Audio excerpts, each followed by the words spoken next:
press record here. So thank you for joining us this morning. We appreciate you taking the time out of your workday to join us for this professional development session. My name is Kirsten Bayer, and I'm with the Illinois Center for Specialized Professional Support at Illinois State University, or ICSPS. Some of you might be familiar with us now. Hopefully you are.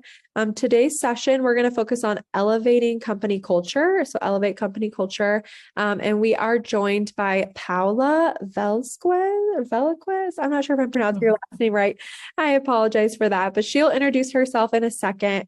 And she is the Director of DEI and Manufacturing at IMEC. And so she'll introduce herself in a second here. I'm going to go over some housekeeping items for you all before we get started with our formal presentation. So again, my name is Kirsten Bayer.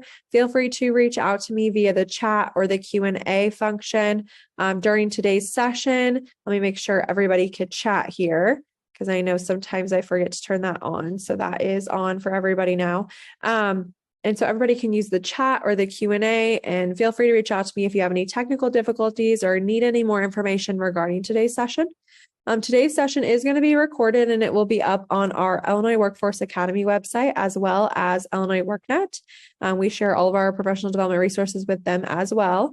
So you can access the recording through the URL that I will put in the chat here momentarily, and that's where everything is housed for all of our professional development. If you're interested in registering for the WIOA Summit that's coming up in May, you can register there on the URL that I'll put here in the chat.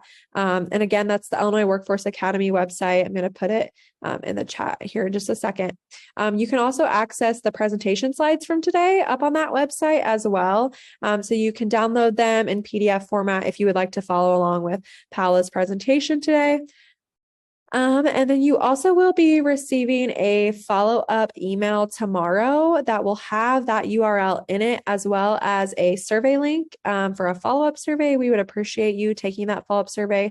We do look at them. I'm a part of the WIOA Professional Development Committee, and the Development Committee does look over them every couple months, all of the surveys within that time frame, and look at the feedback and for any other upcoming topics that you want to hear about on a Workforce Wednesday webinar. So we do appreciate you taking the time for that feedback.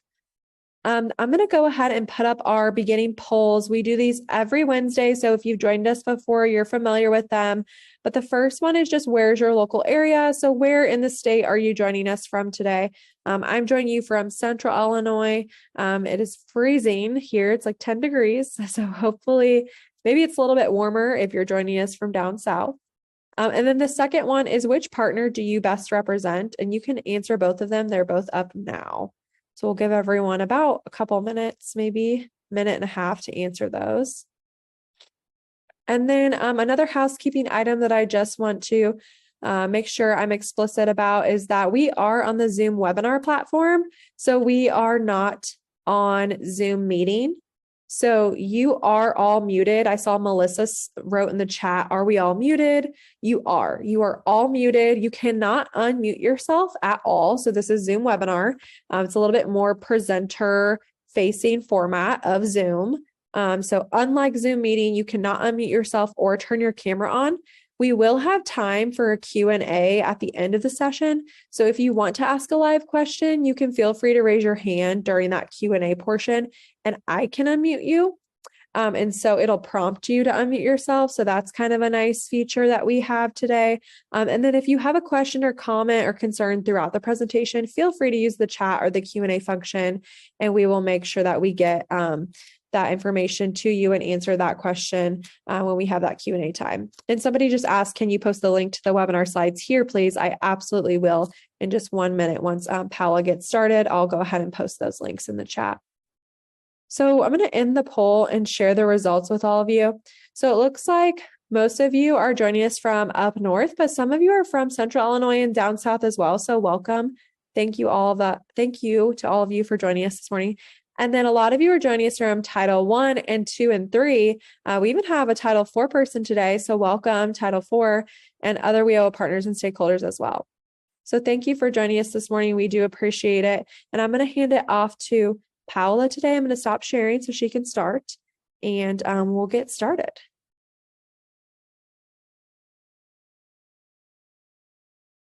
Good morning, everyone. And let me go ahead and share my screen.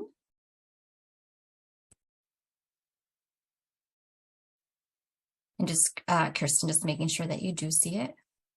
Yes, I do. Looks great. Okay, perfect. So again, thank you. Thank you and hello, good morning to everyone. It's very nice to be here today. My name is Paola Velasquez. I'm the Director of Diversity, Equity, and Inclusion in Manufacturing at IMEC. I identify as Latina. I'm first generation immigrant. I'm bilingual. I go by the pronouns of she and hers. I am petite with short brown hair. I'm wearing a black t-shirt with the IMEC logo, which is the company that I work for, and have a tan sweater on as well. I've been with IMEC for 14 months. The purpose of our time together today is really twofold. I want to familiarize you with IMEC, some of the solutions we have for small to mid-sized manufacturers related to diversity, equity, and inclusion, and also want us to use this today for some learning and development. So as Kirsten mentioned, it is an opportunity for you to ask questions in the chat or at the end, ask some questions, because I do want it to be of value to you in your everyday work environment as well. So if there's anything specific that you'd like to ask, please don't hesitate to. So first, let me share a little bit about IMEC. IMEC stands for Illinois Manufacturing Excellence Center. We are a team of improvement specialists and technicians who are dedicated to creating a positive impact on Illinois workforce and economy. We provide the tools and support to create competitive futures for small to mid-sized manufacturers in the areas of leadership, strategy, customer engagement, operations, workforce, measurements, and results. IMEC is part of the Manufacturing Extension Program National Network based under the Department of Commerce. IMEC can support you with dedicated experts, customized training, on-site or virtual implementation, audits and assessment, industry leading content and insights, multi-company training and events, and much more. I'm going to stop for a second. If you see me looking on my screen or to the top of my screen, I have two screens here. So I just want to acknowledge that sometimes I look next to me. In 2022, we assisted over 1,800 companies. The data reported on this slide reflects the information provided by the companies we have assisted for jobs created and retained, new and retained sales, and the aggregate impact of Illinois' economy. I'm sure many of you are very familiar with impacts with the clients that you also serve. Before we move on to the topic of diversity, equity, and inclusion, I have this additional slide that I wanted to share, and I want to highlight here related to the clients IMEC serves. It's common to imagine big assembly lines when thinking about manufacturing, people assembling cars and equipment and walking into factories and just seeing a lot of automation. So that's very common what comes to mind. This is limited though. A limited view in our industry. And I say that because some people don't recognize that they are manufacturers, and this can cost entrepreneurs opportunities to be able to find additional customers or to access additional resources. And so that's why I really like this slide. I share it too because in your everyday, you may come across people, meet people, learn about some of the things that they do, and can help identify that they're manufacturers. And you can send them in the direction of IMEC. Send them to our website. Currently, we have some ongoing grants. We're funding some projects, and they may qualify for those projects. Again, if they don't recognize that they're manufacturers, maybe they're missing out on these opportunities. So as you meet people, ask them, are they making things? Are they baking things? Are they adding value to products? Even if they're a one-person operation, they can be a manufacturer. And sometimes what seems like a passion or hobby in creating something, that's important for this industry, and it helps fuel Illinois' economy. So establishments that transform materials or substances into new products by hand or in the worker's home, and those that are engaged in selling to the general public the products that they're making. Some examples could be bakeries, candy stores, custom tailors, embroidery shops, and there's so many more, but these are also part of the manufacturing sector. Sometimes there's also companies who only think of their primary industry. So for example, some companies have multiple NAICS codes for the activities and services they're performing. For example, in construction, they have their primary NAICS code, but they may also be providing manufacturing services in areas such as prefabrication, crate building, building sheet metal products. So they may have multiple NAICS codes. And again, I share this information, just wanted you to become familiar with it as you're meeting people. It's good information to have, asking them if they're manufacturers, and again, sending them to our website for some opportunities that they may qualify for. So let's dive into the topic of diversity, equity, and inclusion. The reality is that manufacturing has been introducing diversity into the workplace for decades. Rosie the Riveter exemplifies how 6 million women joined manufacturing in World War II. And if you jump forward to 2023, the workforce now is ever more diverse as our demographic shifts reshape the workplace. And this brings some challenges as leaders, as employers, but this also allows for incredible opportunities, and we can create some competitive futures for organizations. And although diversity exists, one thing that I like to note is that we're lacking in equity and inclusion. These are two topics that maybe have not been discussed very much in the workplace. And so you could see it reflected here in the slides when you look at, the amount of women workers in the US and minority workers and so forth. The IMEC DEI journey began a little bit over 2 years ago. So I want to share a little bit about why we're taking the approach that we're taking. So when there was much social unrest in the country, the conversation started among many companies. Many companies started talking about putting out DEI statements and looking at initiatives to implement within their companies. And so IMEC was no different. We started having the same conversations, and IMEC board and the senior leaders recognized they did not want to put out a statement. Instead, they wanted to create and integrate a set of results-oriented actions to promote diversity and inclusion at IMEC and in fulfillment of IMEC's mission of economic and workforce competitiveness. Additionally, we recognize that to be successful in this journey, any direction or actions we took needed to include our board, our staff, the manufacturing clients that we're serving, and our partners and third-party resources. So again, reason why I'm here is because you're one of our partners, and it really takes collaboration and us working together to make a difference. So this brings me to IMEC's DEI framework, in which we've identified 3 lenses: company culture, talent, and geographic communities. To create a diverse and inclusive work environment, we need to begin by creating awareness, developing our people, and identifying workforce gaps, all of which will create an environment that ignites personal success for all our employees, leveling the playing field in a way as to not leave anyone behind who is interested in advancing the workplace. And this also aligns with Illinois' economic plan to reduce the equity gap.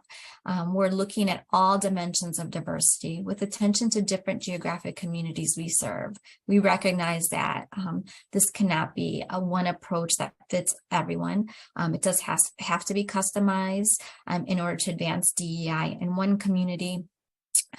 We take a customized approach, and it may be different for a different community.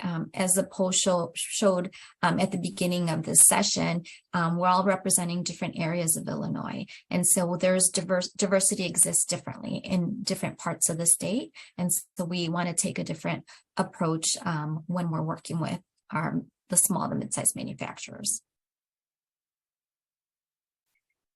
So let's jump into some definitions of diversity, equity, and inclusion, belonging, and accessibility. Diversity is made up of the numerous human attributes that differentiate people from each other, but not just what differentiates us, but also the similarities that we share. Diversity in the workplace can be characterized by our roles in the organization, our titles, our pay, or the 5, 6, sometimes 7 generations working together. Equity is treating people fairly. It's very similar sounding to equality, but it's not the same thing. Equality refers to giving people the same resources or opportunities. For example, having all candidates apply solely online is an example of equality. Equity, however, recognizes that each person has different circumstances and refers to giving someone the support they need to be successful. For example, recognizing that not every person has a computer access or only has access to an application via their mobile phone. An employer who allows walk-ins or offers paper applications is demonstrating equity. When I share this example, one way that a company can look to see if they're providing some equity is actually trying to complete their own online job applications via their mobile phone. So if you can put yourself in the shoes of someone who only has internet access via their mobile phone, is your job applications mobile friendly? Is it easy to navigate? Can they move from one section to the next? Do they lose their spot? So those are just some ways that we can look to see if we are providing equity in our workplace. Inclusion requires taking action, being intentional to dedicate time and resources to create a supportive, welcoming environment for all people to participate and reach their full potential. In the workplace, this may consist of supporting a veterans or women's employee resource group or offering a mentorship program. And so I know some of the companies that we work with are small and they say, well, we don't have enough employees to be putting together employee resource groups. Something as simple as a buddy system for onboarding as you're bringing someone on, connecting them with someone within your organization. That's another way of being able to create some inclusion within your organization. In the diversity, equity, and inclusion space, my colleagues refer to diversity as being invited to a party and inclusion as being asked to dance. It's that intentionality behind including someone. So diversity already exists in every organization, but again, inclusion takes intentionality. Belonging refers to the employee's perceived sense of acceptance, inclusion, and being part of a team. So this can be measured through employee engagement surveys or pulse surveys that ask employees, does everyone have a chance to participate? Do you feel that you're heard, you're valued? Some other questions may be, do leaders seek different perspectives when making decisions? Do you feel respected? And results from the survey can help identify areas for improvement to boost employee morale, engagement, and retention within companies. And lastly, accessibility. This refers to providing all individuals equal access to information, to programs and services, and ensuring that accommodations and modifications are available to allow for full participation. And this can be provided or accomplished by providing employee safety training in their preferred language to ensure comprehension and compliance. So again, I think of safety training because I'm thinking of manufacturing space. We may have safety training posters.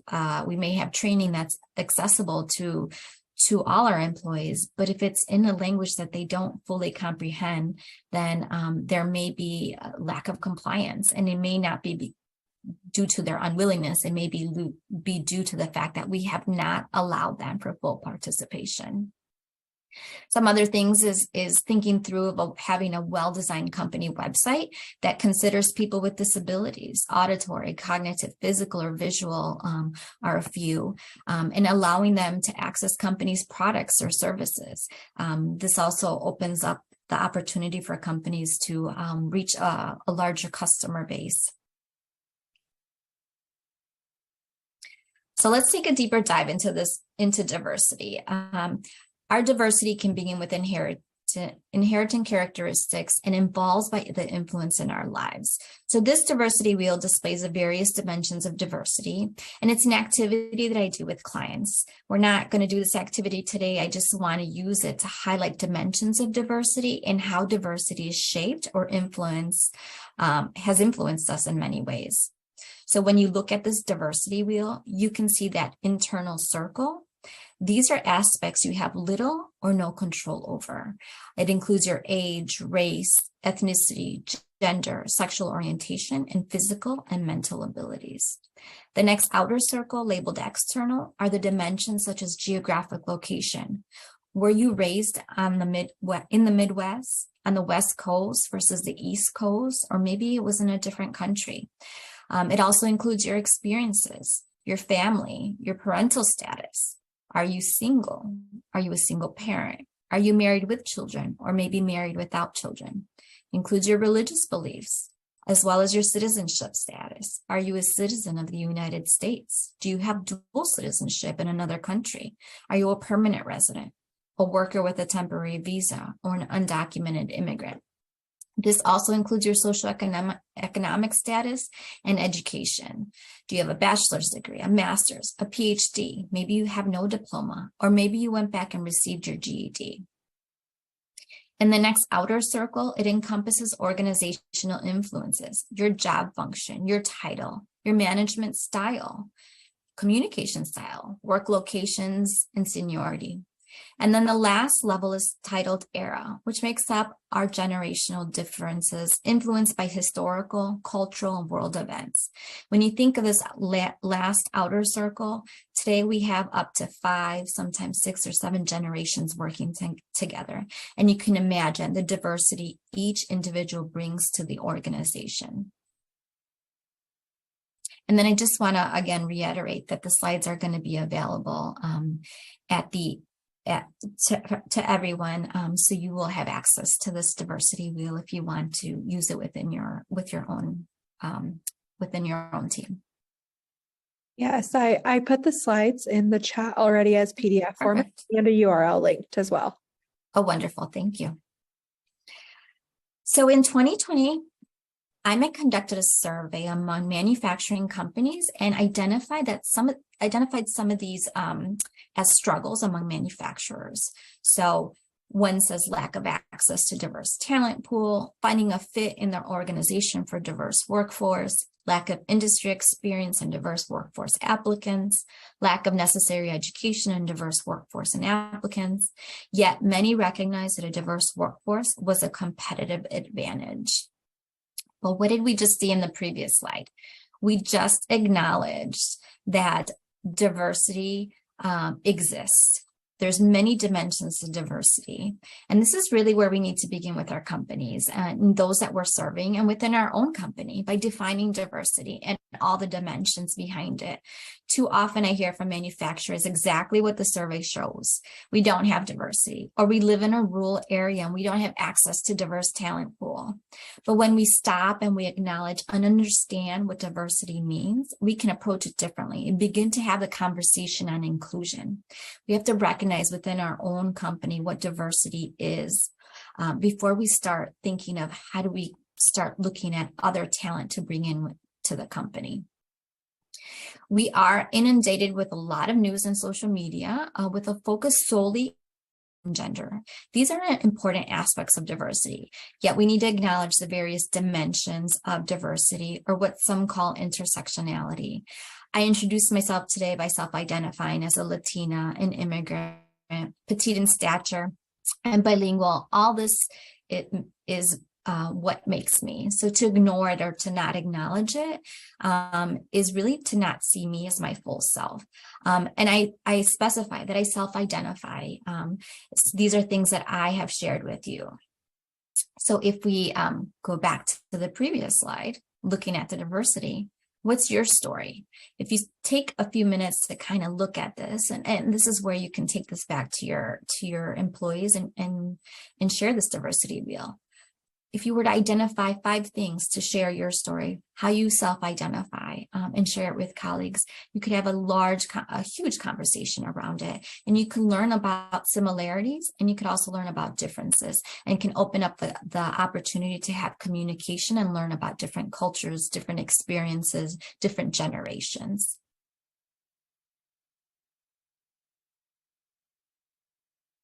I'm going to give you a few minutes so you could read this slide.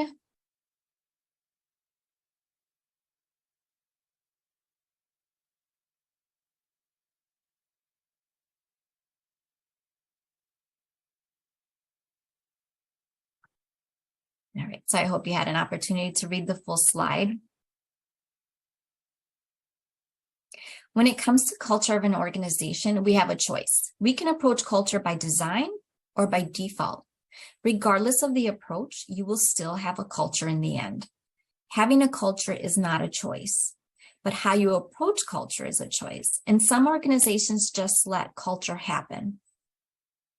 Allowing culture to occur by default can result in high turnover of employees, which many companies are currently facing. Again, we may have diversity within our organization, but we haven't touched on inclusion. We haven't touched on culture. And again, if we're allowing it to happen by default, that's where we're seeing a lot of the turnover. Employees are seeing opportunities to go to other organizations where they feel valued, respected. And so a lot of the companies today are struggling with this. Culture shapes the way we interact. With every interaction, you walk away feeling more or less confident, more or less motivated, more or less understood, more or less validated as a human being. And all this brings us back to culture. Interactions can be enriching, satisfying, and strengthening, but they can also be negative and even destructive. The good news, though, is that we have a chance to change the cultures in which we interact. We as an individual can impact our culture, and then as an organization, as a leader, as an employer, we can also make a difference in the culture.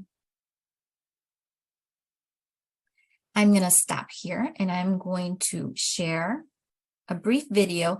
And as you're watching this video, I want you to start to watch it and kind of reflect on what stands out in the video to you, what resonates with you. Is there an aha moment that maybe you say, wow, I never saw it from that perspective. I didn't think about it. And then I'm going to open it up after we watch the video for a moment for us to kind of interact via chat, where you can share what stands out from the video. So Kirsten, can you see the video? I can, yes. Perfect, thank you.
to stop sharing for briefly.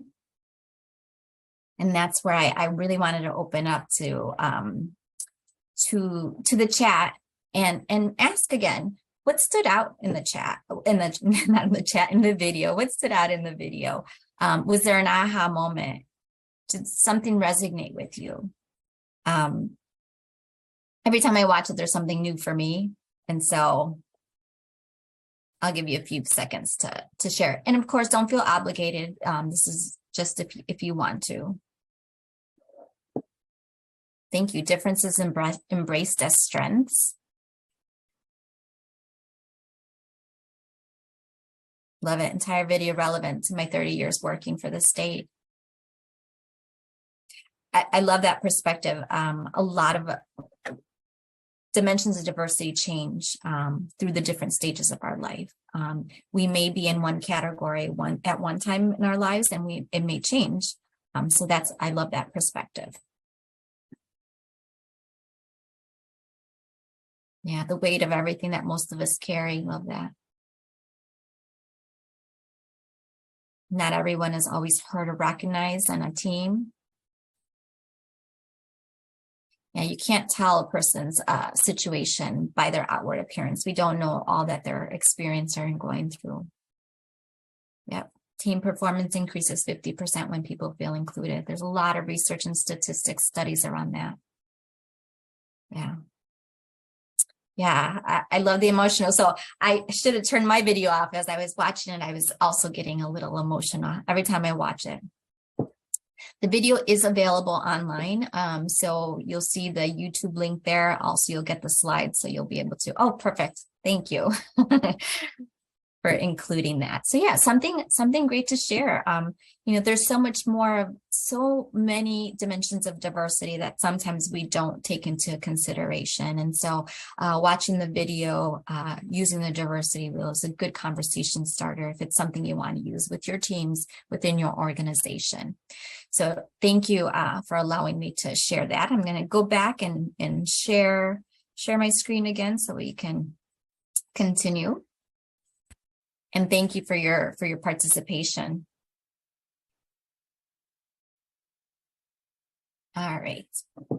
Just want to double check here. Can you see my slides? Yes, we can. Perfect. Thank you. All right. So let's transition here a little bit. In your roles, I suspect you care about fairness and doing what's right. Sometimes, though, despite our best intentions, the impacts of our actions aren't fair. When we serve in a leadership role or when we work for an organization where we're serving clients, the immediate recipients of our biases is our team. It could be our customers. It could be the clients that we're serving. The bad news is that implicit bias operates without being consciously aware of it.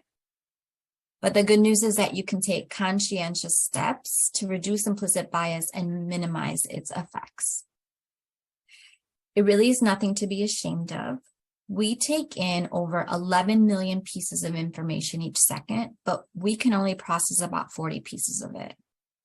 So we tend to create a single story from all the information we receive. Bias, both explicit and implicit, is how our brain manages the overwhelming amount of information it needs to process every waking minute. So we can be immersed with all this information, and it can make it impossible for us to see past the automatic associations or our biases. And so what is bias? Bias is a prejudice in favor of or against one thing, a person, or a group compared with another.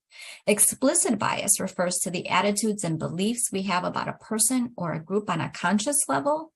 And then implicit bias, also sometimes referred to as unconscious bias, refers to the attitudes and beliefs we have that affect our understanding, our actions, and decisions in an unconscious manner. So it could even impact the behaviors.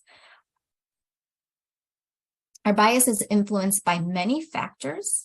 Bias happens without you even thinking about it because we pick it up from our environment. We pick it up from the information we receive, what we listen to, what we read, what we hear and watch. the culture, our families, where you grew up, the county you grew up in, the neighborhood, the country you grew up in, experiences. Maybe you went to boarding school. Maybe you were in a military family and you moved around a lot. Another experience I like to always share is the experience of 9/11. I recall very vividly what I was doing on 9/11 and what I did the rest of the day. That's an experience that I can share with other people similar to me in age, but it's not an experience my children share with me. And maybe you have an experience of being married for several years with one partner, or maybe you're on your second marriage. Assumption is another factor that influences our bias. We hear many things repeated by people around us. As we're growing up, we hear many things. We're exposed to many assumptions from our own family, from our friends, from the neighborhood. And then there's stereotypes we hold about different types of people. So as we're watching TV, movies, how are people that look like us represented on TV or in movies? Are they professionals? Are they intelligent?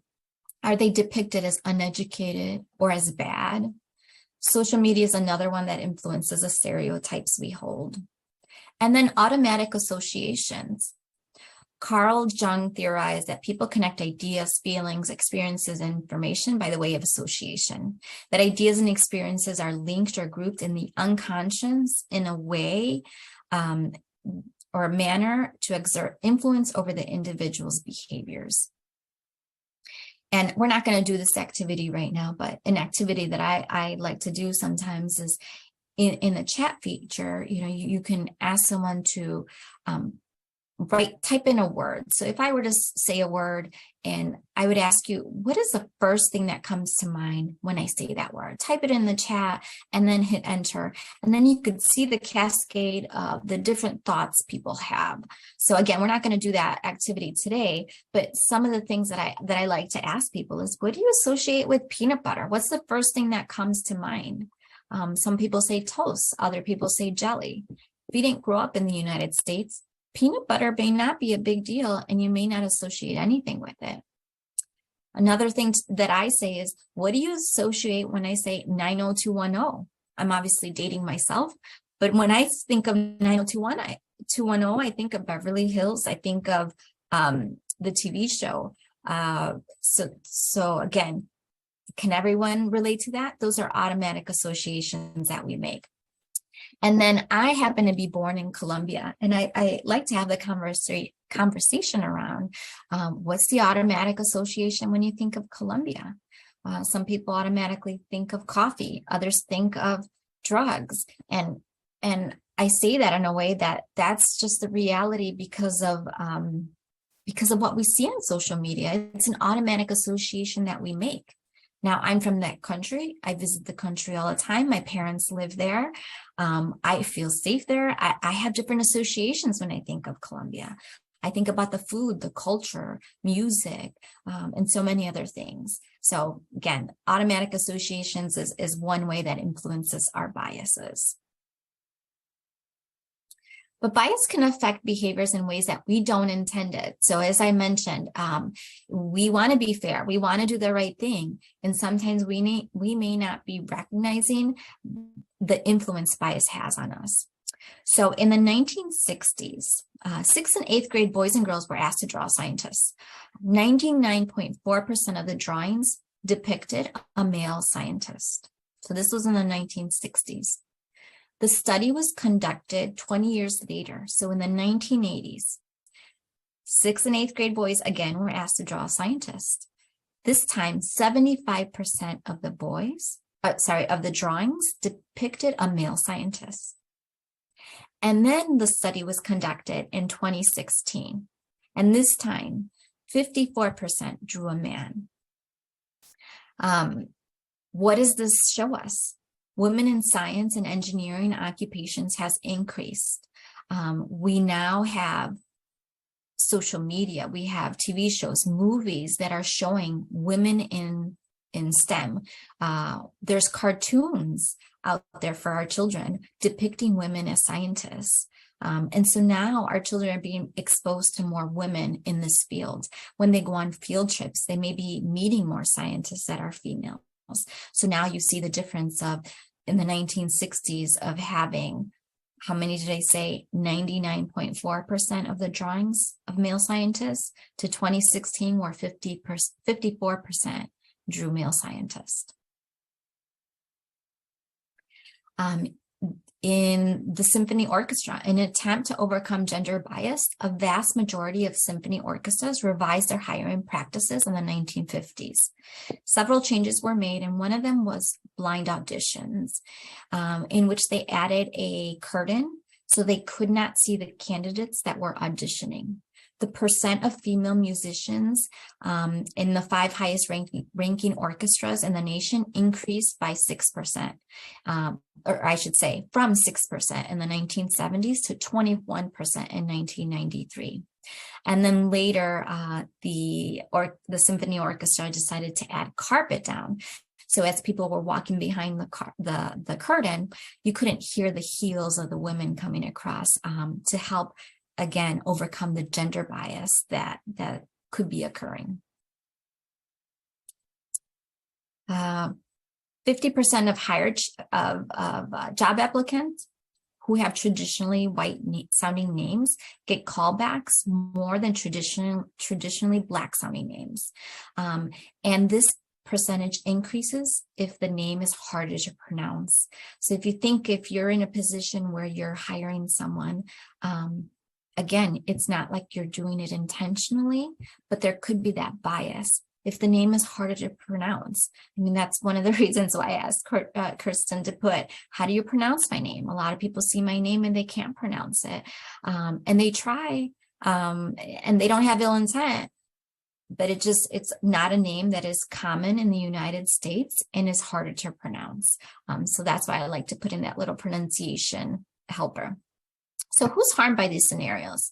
Applicants are harmed because we're not leveling the playing field for them. We're not allowing them the opportunity to work for an organization, but we're also missing out on many qualified candidates.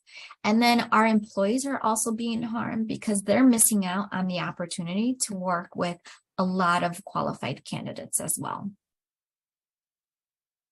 So hundreds and hundreds of bias exist. So many, too many to even talk about today. I'm just highlighting a few here.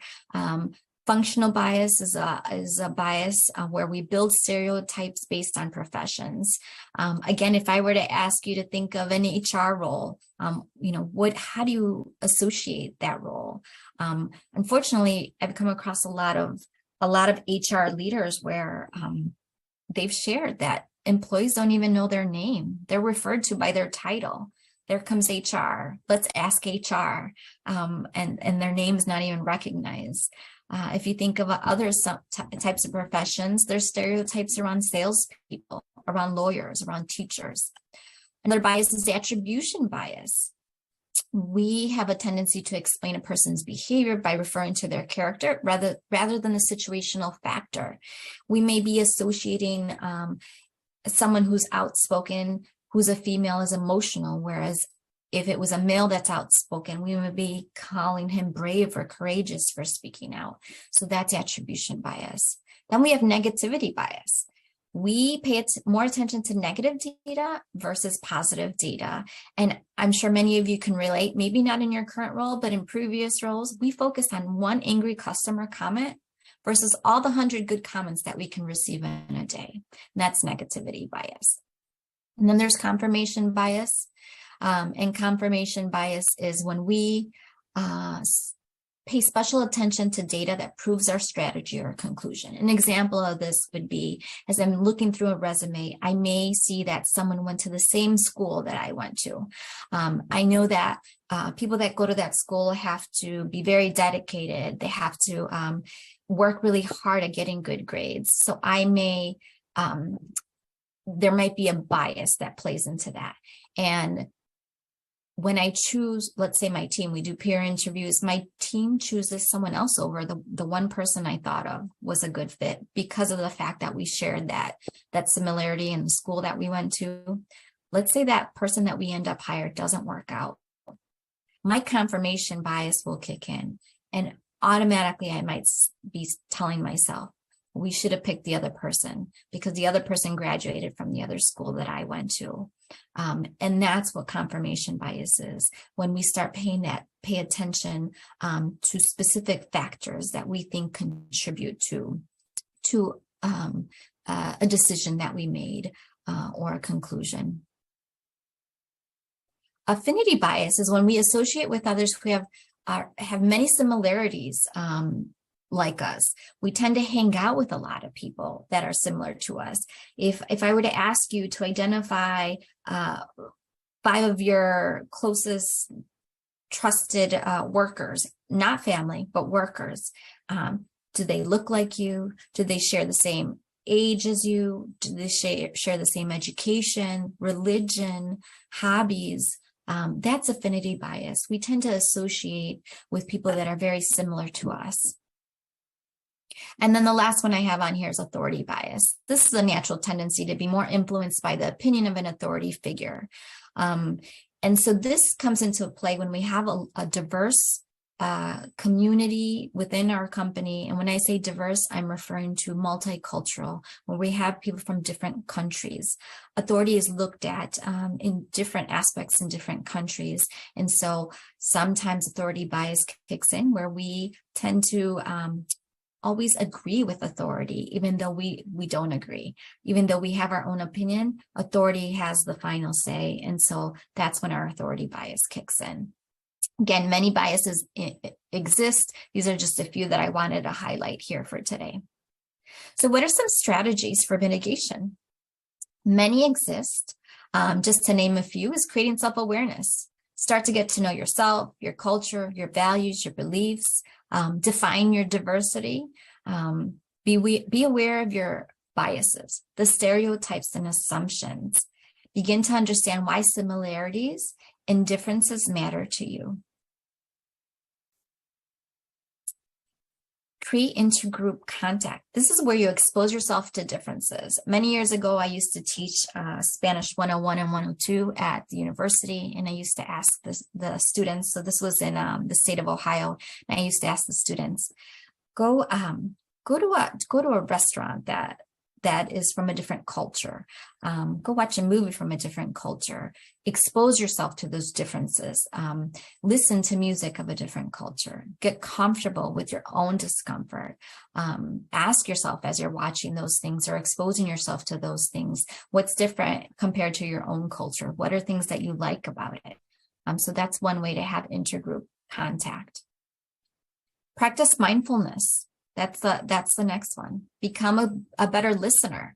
Be present in the moment. Know when to pause, when to listen versus speak. Sometimes, especially if you're in a leader role, you want to be quick to answer or respond. And sometimes we have to take a step back and just listen, not start thinking or formulating the answer or the response in our head. We just need to take a pause and allow time to listen to what's being said, and also assume positive intent. We may be quick to assume a negative intent, and we have to take that step back and ask ourselves, is it truly something negative that's being said? Is it positive? Maybe I need to ask for clarification. And that's where we can introduce friction. That's another strategy. Introducing friction, basically it means that we ask questions to clarify. It also is about admitting our own mistakes. Maybe we say something and someone brings it to our attention and we can take a pause and just quickly apologize in that moment. Introducing friction is also letting others define their own identity. Not us making the assumption that someone practices a specific religion because they're wearing a certain necklace, or maybe assuming something about someone because of the way that they're dressed. So let others define their own identity. Another strategy would be countering stereotypes. So say out loud, that something is wrong, ask yourself why or how it could be wrong. And try to stop those automatic associations that we have, again, those biases that influence us, and ask ourselves, is this factual? Is it a stereotype? Is it an assumption that I'm making? But really stopping, adding that friction and asking yourself that. And then the last one is creating perspective. Does the bias serve me or does it limit me? And those are good questions to ask yourself when you're making decisions. Is there a bias impacting me? Is it serving me? And does it limit me? Another thing is to always approach things with an open mind. I love this, this little graph, because when you look at it, is it a 6 or is it a 9? Could something be different from someone else's perspective? Could it be different from where they're standing? Could it be different because of the experiences they have? And maybe they're not seeing it the same way that I'm seeing it. So maybe we need to have further communication or conversation around a topic. And then remember the definition of equality and equity. We need to level the playing field because it's not equal. When we approach this with an open mind, we recognize that the playing field is not equal, and we become more self-aware that we all come from different backgrounds, experiences, and socioeconomic distinctions. And then, again, like this graph very much, on one side you have equality. Not everyone could fully participate. On the other side, we recognize that not everyone has the same starting point, and we have to provide some accommodations so everyone can fully participate. So again, just want to reiterate that IMIC can support with many different resources, tools, expertise. So want to make sure that you have that connection as you're out and about, you're meeting people, especially if they're small to mid-sized manufacturers, they can reach out to us. I also want to be a resource, and remember that I mentioned earlier that this really does take partnership collaboration. So as you're working within your own teams, if you have questions, please don't hesitate to reach out to me. I can also be a resource to you.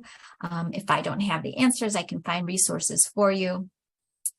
And I want to highlight this slide. These are some solutions. So again, solutions that are within IMEX, solutions with some of our partner organizations, some third-party resources. And I won't read through the whole slide, just allow you to look at a few of this. Some of this includes workshops. Some of it is training, in person or virtual. And you could see here, you can see that some of this also is by requirement. So when you look at workplace sexual harassment, those are some requirements that are throughout the state.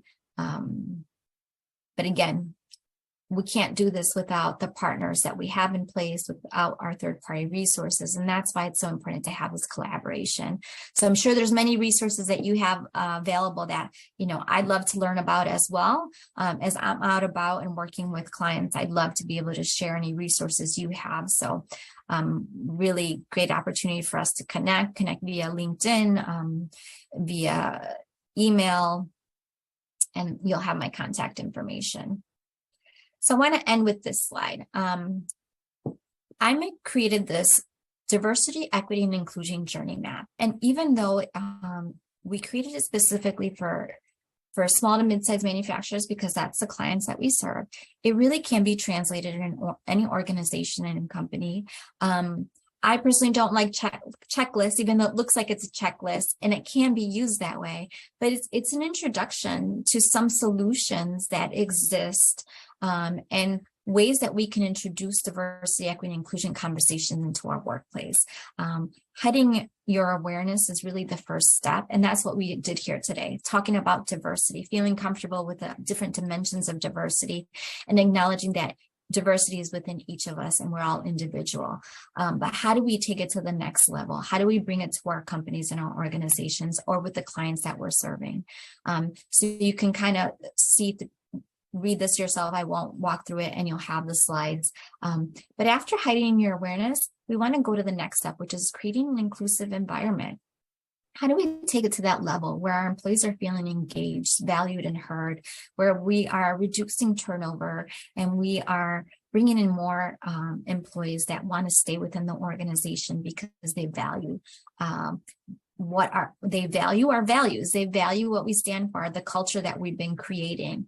And then lastly, you see lead with excellence. I want to highlight that last bullet that says connect DEI to environmental, social governance, and corporate responsibilities. We are hearing more and more out in the news about ESG practices and what are companies doing to show that they are socially responsible, sustainable. What are they doing for the environment? What are they doing for their employees?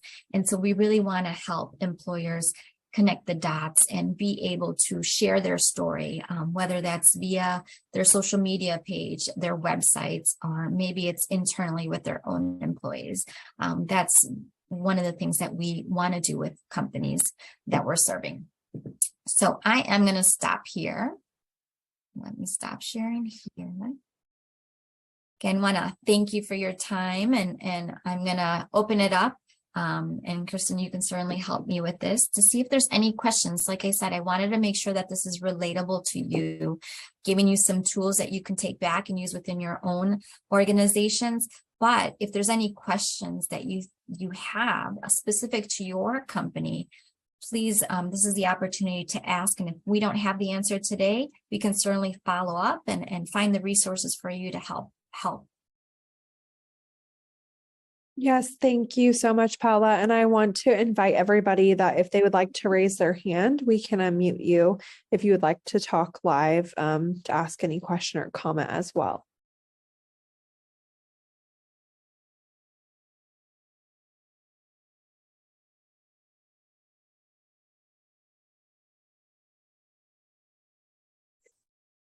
And I know some of you were asking for the link to the video, and I did put that in the chat. It's also on the slide deck as well. And the link to the slide deck and where the recording will be is also in the chat, but I'll put it in there one more time for you all. Perfect. That's wonderful. I am going to put, I don't think I put our website. So I am going to put the link to our website. And the reason why I wanted to put that in there is because, as I mentioned earlier, we have two grants that we're offering, one in the McHenry County area and one in Cook County. So something to look at. Give you the explanation of manufacturers. You can see that there's a wide variety of manufacturers that could benefit from those services and those grants. So please, and I think, Kristen, I sent it directly to you. So, so I think I need to repost it to everyone. There we go. There we go. So wonderful. So you have my contact information.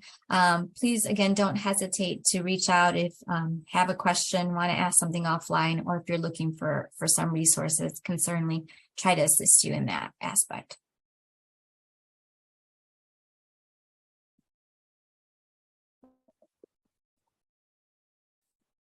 Okay, I think we're just getting lots of thank yous. We'll give everyone a minute or two more, just if they think of anything they would like to ask. Again, this session is being recorded. So if you want to rewatch the session, if you want to go back and kind of follow along when you are able to download the slide deck, maybe you're not able to right now, or if you want to share it with your team even, you can feel free to do that. The recording does need to be edited. The closed captions have to be edited for accessibility reasons. So that usually takes us about 48 working hours. So please bear with us. But that will be up on the website within 48 working hours. So typically by Friday, we have it up, if not first thing Monday morning. And then we also, that URL that I've been putting in the chat will be in the follow-up email tomorrow, as well as a follow-up survey. So if you have a second out of your workday to take that survey, we'd greatly appreciate it.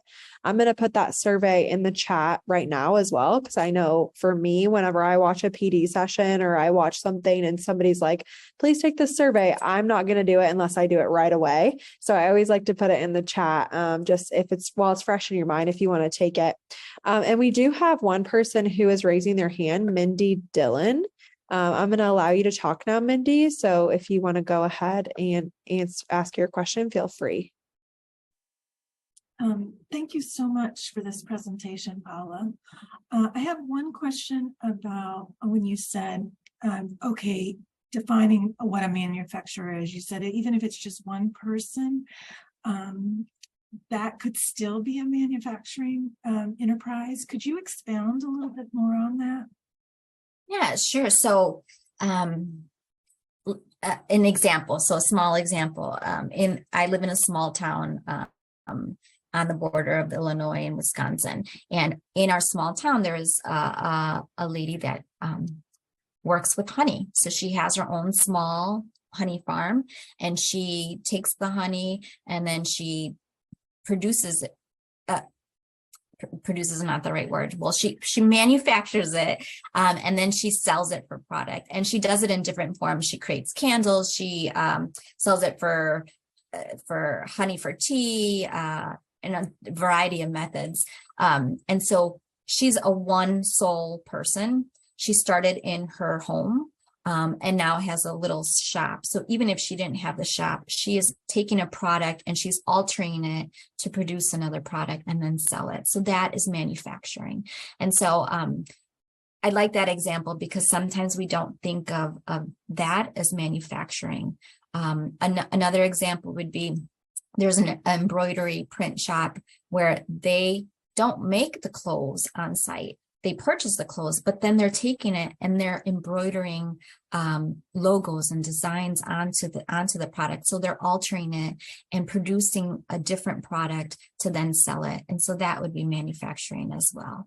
And so that's why I love that, to share that, because sometimes we forget some of those entrepreneurs that are out there and we don't identify them as manufacturers. And again, if you go to our website, you can see there's a lot of funds available to them that they may be missing out on because they don't identify as manufacturers themselves.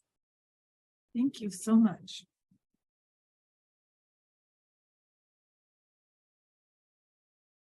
Thanks for the question. I'm going to put also my LinkedIn here in case anyone wants to connect. I'm still new to social media. I try to post a few things on there, but when I identify things, I'm happy to share them via social media too. So thank you everyone for your time. Appreciate the opportunity to meet everyone.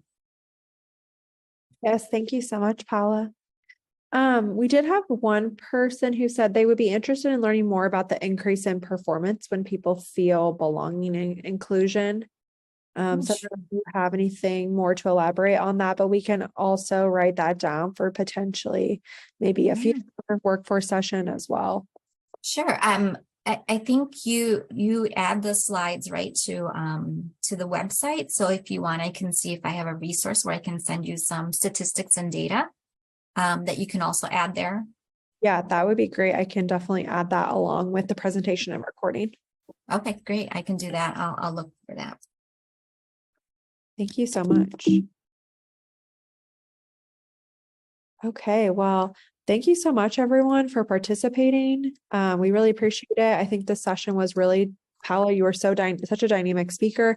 So we really appreciate it. I think this session was so valuable for all of our work throughout the state. Whether that you're from an Alwea or one of our title partners, I think, this is all very relevant information from the front of house to the back of house in terms of our state and the workforce development that we're all doing and working so hard to create for our customers and our clients and our CBOs and just all of our partners.